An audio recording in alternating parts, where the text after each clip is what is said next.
तो आपका आभार कि आपने हमारी पूरी टीम का मनोबल बढ़ाया, सम्मान किया, उत्साहवर्धन किया। इसके लिए आपका आभार। और आप सभी को मेरा क्रांतिकारी जय भीम, जय मंडल, जय जोहार, नमो बुद्धाय। हमारी पूरी टीम जो काम कर रही है और ऐसे तमाम साथी हैं जो अलग अलग क्षेत्रों में संघर्ष कर रहे हैं। कुछ हमारी टीम के लोग हैं तो कुछ अलग अलग टीमें, अलग अलग संगठनों के लोग हैं। कुछ लोग हैं जो देश स्तर पे काम कर रहे हैं, हम लोगों की तरह पूरे देश में जा जाकर के काम करने का प्रयास कर रहे हैं। कुछ लोग कुछ मजबूरियों के चलते सीमित क्षेत्रों में काम कर रहे हैं, लेकिन उतना ही योगदान उनका है जितना हम लोगों का है समाज के प्रति। अगर कोई समाज का व्यक्ति महीने में 1 घंटे का भी समय देता है समाज में चेतना लाने के लिए, समाज को जागरूक और संगठित करने के लिए, तो मैं उस समाज के व्यक्ति का उतना ही योगदान मानता हूं जितना 1 महीने में लगातार चलते हुए हमारा और हमारी टीम का योगदान होता है, उतना ही उसका 1 घंटे का योगदान होता है। क्योंकि उनके लिए 1 घंटा निकालना बड़ी बात होती है, इसलिए वो 1 घंटे का समय ही निकाल पाते हैं। हमारे लिए 1 महीना निकालना या 1 साल निकालना उतना कठिन नहीं है, तो हम वो निकाल पाए हैं। अपनी अपनी क्षमताओं के अनुसार जो भी जहां संघर्ष कर रहा है वो सब सम्मान के योग्य है, आदर के योग्य है और उत्साहवर्धन के योग्य है। हम लोग पूरे उत्तर भारत में लगभग भ्रमण किए और जहां भी गए तो हमने देखा है कि हमारा जो समाज है अभी भी शिक्षा से बहुत दूर है, अधिकारों से एकदम वंचित है। हमारे बच्चे जो इंटरमीडिएट तक कर लेते हैं उनको भी ये पता नहीं होता है कि हमारे अधिकार क्या है, क्योंकि हमारे अधिकार हमें स्कूल में नहीं पढ़ाए जाते, वो हमें खुद समझने होते हैं, खुद पढ़ने होते हैं।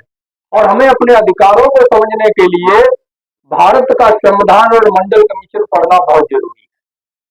अभी हम कुछ पम्पलेट आपको देंगे जिसमें पीछे मंडल कमीशन की 22 सिफारिशें हैं। मंडल कमीशन क्यों इतना महत्वपूर्ण है, विशेष रूप से बैकवर्ड के लिए, ये समझना जरूरी है।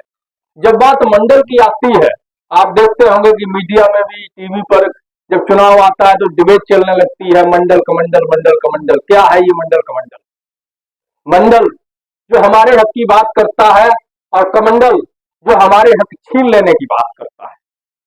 तो डायरेक्ट बात नहीं करता, कमंडल का कोई दस्तावेज नहीं है, ऐसा कोई फरमान नहीं है कि हक छीन लो, लेकिन ये हमें समझना होगा, क्योंकि कमंडल की जो पूरी व्यवस्था है वो हमें हक वंचित बनाए रखने के लिए ही है।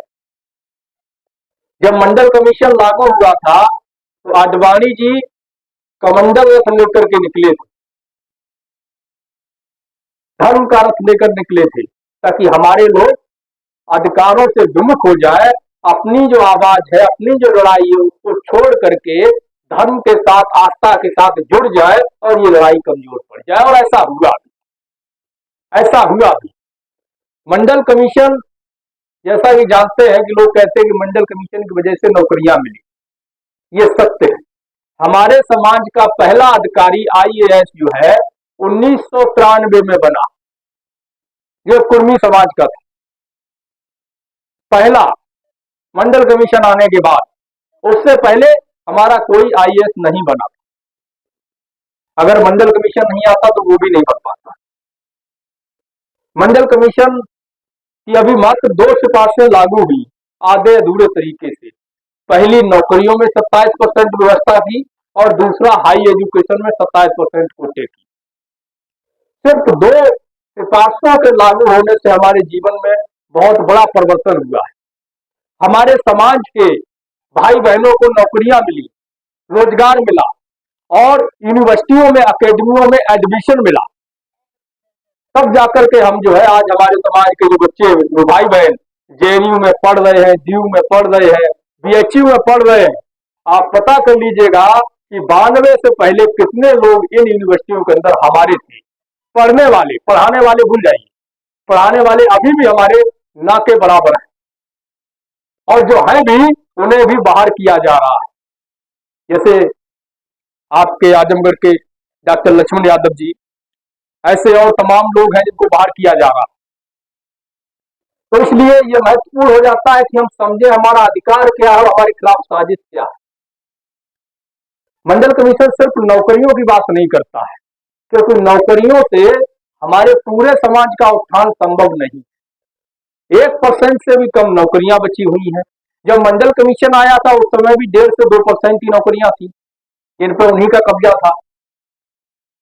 मंडल कमीशन नौकरियों की व्यवस्था की बात, नौकरियों में रिजर्वेशन, विशेषाधिकार की बात इसलिए करता है कि मान लीजिए कि अगर हमारे इस गांव से कोई बच्चा डीएम बन गया, एसपी बन गया, डॉक्टर बन गया, तो उससे उत्थान तो सिर्फ उस एक परिवार का होगा, जिस परिवार का वो बच्चा होगा, उसी परिवार का आर्थिक उत्थान सिर्फ होगा। लेकिन उस बच्चे को देख करके गांव के अन्य बच्चे भी कंपटीशन करने की कोशिश करेंगे, वो भी प्रयास करेंगे कि हम भी इसके जैसा बने, और गांव का भी मान सम्मान बढ़ेगा, समाज का भी मान सम्मान बढ़ेगा, मनोबल बढ़ेगा। इसलिए नौकरियों में रिजर्वेशन की व्यवस्था मंडल कमीशन ने दी, और ये स्पष्ट उसमें उल्लेखित है कि नौकरियों से हमारा भला नहीं होगा, हम नौकरियों में आरक्षण की सिफारिश इसलिए कर रहे हैं। ये शब्द मंडल कमीशन के हैं, हम नहीं कह रहे अपनी तरफ से कि क्यों कहा, इसलिए कहा था। मंडल कमीशन की जो असली लड़ाई थी, जो असली मांग थी, वो शिक्षा में सुधार की थी, वो आर्थिक उत्थान की थी, और उस पर आज तक बात नहीं हुई, आज तक काम शुरू नहीं हुआ। वो भूमि सुधार की बात थी। मंडल कमीशन कहता है कि भाई हमारे जो बच्चे हैं, हमारा समाज गरीब है, उतना संपन्न नहीं है, हम अपने बच्चों को शहरों में ले जाकर के नहीं पढ़ा सकते, हम उनको स्पेशल कोचिंग क्लास नहीं दिला सकते, हमारे पास पैसा नहीं है। इसलिए हमारे क्षेत्रों में, हमारे आबादी क्षेत्रों में सरकारी खर्चे पर छात्रावास खुले, और उनमें हमारे बच्चों को रहने की सुविधा हो। ओबीसी में जो भी जातियां आती हैं, सबकी बात की थी, किसी एक जाति की नहीं। और उस हॉस्टल का, छात्रावास का रहने, खाने और वहां से स्पेशल कोचिंग क्लासेस दिलाने का पूरा खर्चा सरकार वहन करे। क्या कोई छात्रावास आपने देखा है खुला है आपके जिले में? कोई नहीं खुला है। और जहां खुले भी हैं, जैसे बीएचयू में 4200 कुछ कमरे बने हुए हैं, ओबीसी स्पेशल ग्रांट से फंड लेकर के करीब 170 करोड़ रुपया हमारा लिया गया। हमारे नाम से 170 करोड़ रुपया लेकर के बीएचयू के कुलपतियों ने, जो विशेष जाति के रहे, उन्होंने 4200 कुछ कमरे बनवाए, और उन 4200 कुछ कमरों में आज तक रहने के लिए हमारे लड़के आंदोलन कर रहे हैं। समझिएगा, जो हमारे पैसे से बना, हमारे लिए बना, उनमें हमारे ही बच्चों को नहीं रहने दे रहे हैं। क्यों? क्योंकि अगर उनमें हमारे आपके भाई बहन रहेंगे तो पढ़ लिख जाएंगे। कैसे? क्योंकि बाहर रहने का, खाने का पूरा खर्चा जो रहेगा वो सरकार उठाएगी। तो हमारा और आपका, जिसका भी घर का बच्चा पढ़ रहा होगा, उसका महीने का 5 से 10 हजार रुपया बच जाएगा। 2 से 3 हजार से कम में कमरा कहीं नहीं मिलता है भाड़े पे, नॉर्मल बात है। और फिर खाएगा पिएगा तो 2, 2.5, 3 हजार तो खर्चा हो ही जाएगा। कोचिंग अलग से लगाएगा, 2-4 हजार उसमें चला जाएगा। तो उसमें कौन लोग रह रहे हैं? जब हमारे लोग नहीं रह रहे हैं, तो 4200 कमरों में तकरीबन 10,000 बच्चे किस समाज के जो रह रहे हैं, और हमारे लिए बनी हुई या हमारे लिए दी गई सुविधाओं का लाभ ले रहे हैं। ये हमें समझने की जरूरत है। और ये इसलिए हो रहा है कि हम लोग अवेयर नहीं, जागरूक नहीं है और संगठित नहीं। अगर ऐसा वहां बीएचयू हो रहा है, तो वहां जो हमारे बच्चे पढ़ने गए हैं, जिनको जरूरत है, सिर्फ वही इसकी बात करेंगे, वही इसके लिए लड़ेंगे। हमें आपको इससे कोई मतलब नहीं है। ठीक उसी तरीके से, जिस तरीके से 69,000 शिक्षक भर्ती में 19,000 सीटों का घोटाला हुआ, लेकिन आवाज उठाने के लिए सिर्फ वही बच्चे थे जिनकी नौकरियां चली गई।